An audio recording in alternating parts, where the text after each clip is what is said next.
Right, close your eyes and breathe in. Can you smell it? It's a mix of scorched grass, Nivea Sun 30 and lukewarm Stella Artois. It's July 2018 and for 6 weeks England stopped being a country and became a permanent street party.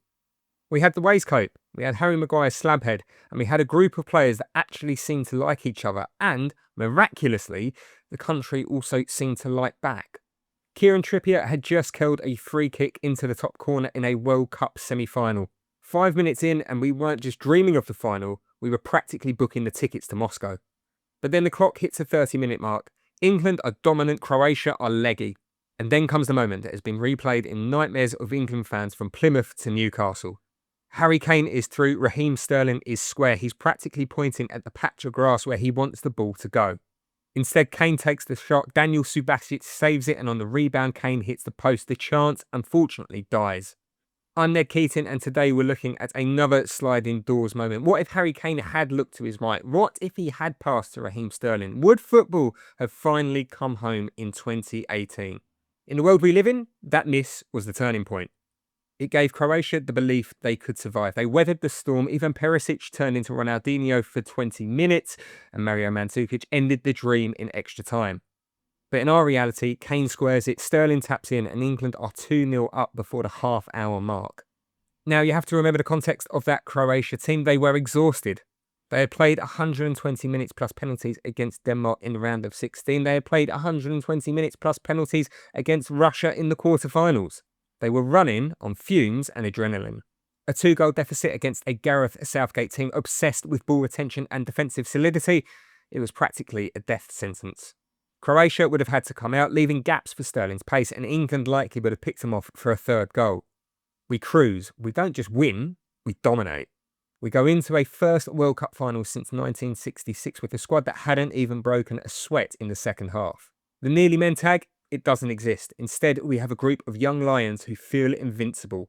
So Sunday, July 15th, 2018, Moscow, the big one, England versus France. In reality, France beat Croatia 4-2 in a final that at times felt like an exhibition match. France were monsters. They had the pace of Mbappe, the tactical brain of Griezmann, and a midfield duo of Paul Pogba and N'Golo Kante that looked like it had been created in a lab. But how do England match up? In 2018, Southgate's 3-5-2 formation was built for tournament football.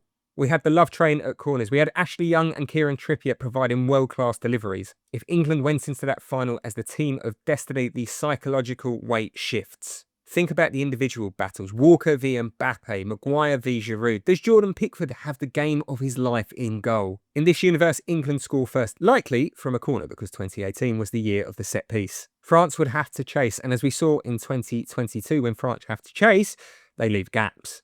If England win the 2018 final, the world tilts on its axis.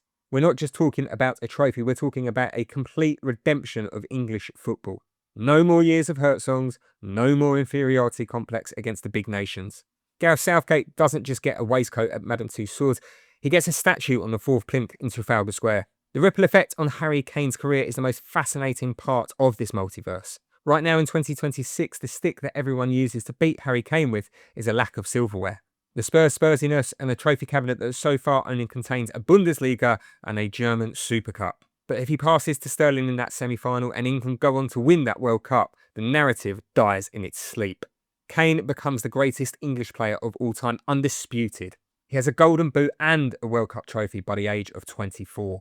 Does he still leave Tottenham? Maybe he stays forever. Why leave when you've won the biggest trophy of them all? And what about Raheem Sterling? In 2018, he was the media's favourite target. If he scores the goal that puts England in a final, his relationship with the public would have changed overnight. He would have become a national hero. The golden generation tag? It's finally used without irony. By the time Euro 2020 would have rolled around, this England team wouldn't have been playing with the fear of failure. Instead, they'd have been playing with the arrogance of champions. They probably would have seen off Italy within 90 minutes in the final. That itself would have seen England create a dynasty that would have rivaled Spain's from 2008 to 2012.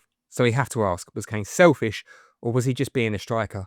Every great scorer has that tunnel vision. It's what made Kane top scorer in Russia. But in that split second, a striker's instinct collided with his nation's need. He saw the goal, he didn't see his teammate.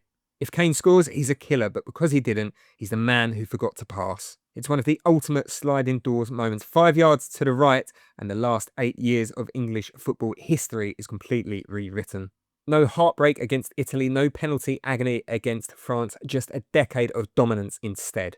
But he didn't pass, and we're still singing it about 1966. That evening in Moscow is a what-if frozen in time.